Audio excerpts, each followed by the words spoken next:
So I recently did a video about Bootmakers' favorite leathers, and there was lots of agreements about those 4 most favorite leathers, but there's a lot of agreement on the most hated or most annoying. And you guessed it, it's ostrich leather. Bootmakers hate ostrich leather. But they also love it. It's a love-hate relationship. So let's dive into why bootmakers find it so hard to work with ostrich leather. Let's get into it. Roll the intro. I'm just here to connect ya, and then I'll be on my way. So I polled you guys, and let me show you guys the results from the poll of your least favorite leathers on a consumer opinion, and it was all over the place. I mean, you're gonna have to zoom up on this or take a screenshot of it, but just let me give you the highlights of what you guys voted. 13.3% of you said you did not have a least favorite leather and you liked them all. And that was the highest bar there. So that's the highest bar. For leathers though, 12.2% of you said snakeskin was your least favorite. Python, rattlesnake, whatever kind of snakeskin, 12%, which I thought was kind of high for snakeskin since it does seem to be such a popular one. And then just under that, at 11.9%, fish, big bass, and pirarucu was a least favorite. And then we start to jump down underneath the double-digit percentages. Just under 7% was suede roughouts and elephants. So those are the top listed least favorite leathers of you guys. But as you can see, it ranges all over the place. Snakeskin and fish were definitely standouts. Only 2.5% of you guys said ostrich was your least favorite leather, and that includes smooth ostrich, full quill ostrich, and ostrich leg. I just sort of bunched them all together. I know that they could be a little bit different, but just for the purposes of this, I mean, it was still 2.5% with all of those mixed together. So still a relatively preferred leather. People like it for the most part, but lots of custom bootmakers really don't like ostrich leather, and it has to do with its workability. They like how it looks, they like how durable it is, but they just find it to be a pain. So here are 4 bootmakers that I interviewed that talked about why ostrich can be annoying to work with, even though it's a nice quality leather. Like ostrich is a bit of a pain just because it doesn't like to last all the time. Like sometimes it'll bubble and wrinkle in places it shouldn't. It's kind of tricky. But I still like working with it. One of my least favorites, I like it, but it's such a pain, is ostrich, because you just never know what it's going to do. You get pieces from the hide and they'll be different. So it's just, you never know what you're going to get. But ostrich is great because the way it holds up and all that. So you kind of do what you can and go on. Different types of leather will fight you in different ways. Just comes to mind like ostrich. I mean, it's a great leather for boots because it's super durable for how thin it is.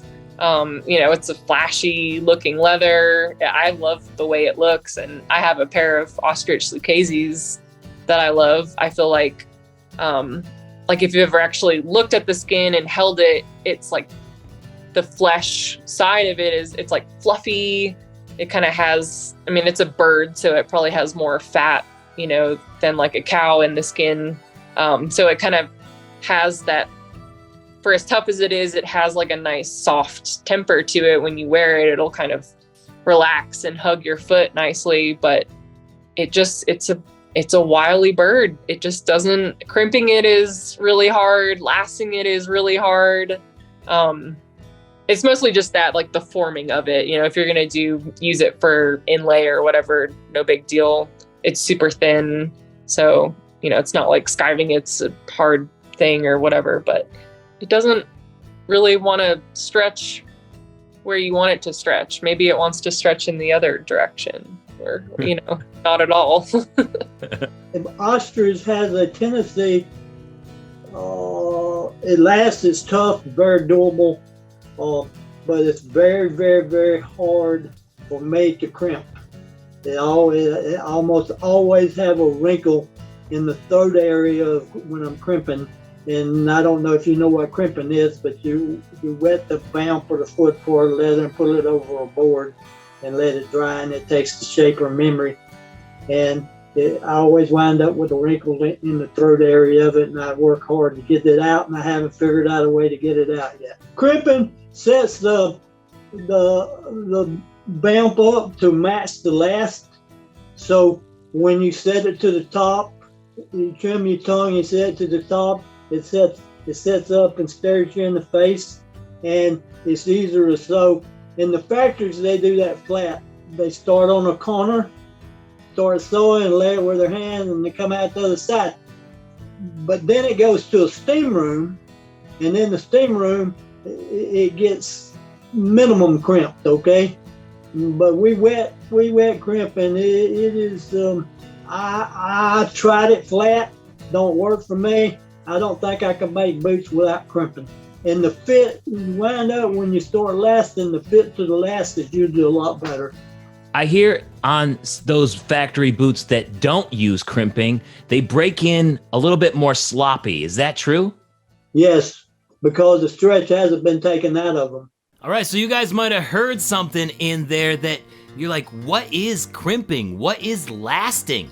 Well, let's look at the process of crimping and lasting a little bit more for a better understanding. I have some pictures here. This first one here is the crimping process of a picture from Texas Traditions, Lee Miller down in Austin, Texas. This is the process of crimping, where you stretch the leather ahead of time so that it's fully stretched so that you don't get a lot of wrinkles and the boot breaks in as good as possible. A lot of factories don't do this.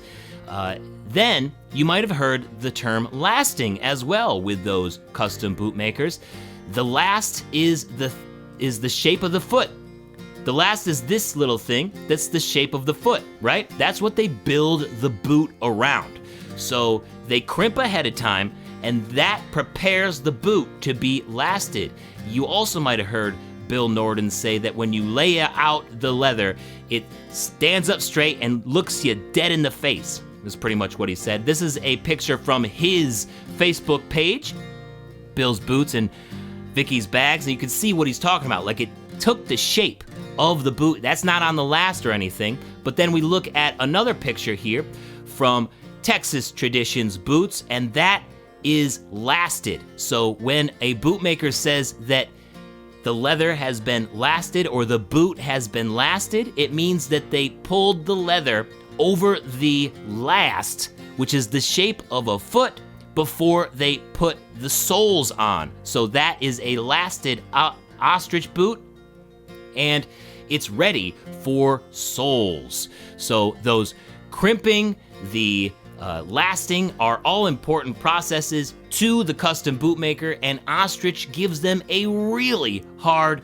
time with that. Factories don't crimp that often just because it's a time-consuming process, right? I mean, you heard Bill Nordan talk about it and how they wet crimp.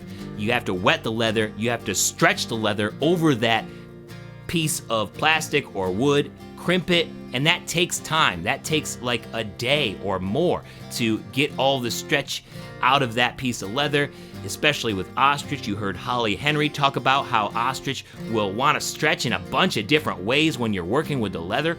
So when you buy factory-made boots, they might stretch out a little bit more than a custom pair of boots, but that's just what you get for the price, right? There's good and bads with all of these things. So it's interesting to me that ostrich leather is so tough and it looks so good, and that many bootmakers from around the country still love it, even though they're annoyed by its workability. Still, it's such a classic leather that's loved by many around the world for cowboy boots. I love it, and it looks spectacular. Doesn't it look spectacular on these Fenolio boots here? This is a factory made one, so this might stretch out a little bit more than those custom boots. And I definitely noticed that it stretched a little bit, but that's okay. It's a love-hate relationship with Ostrich.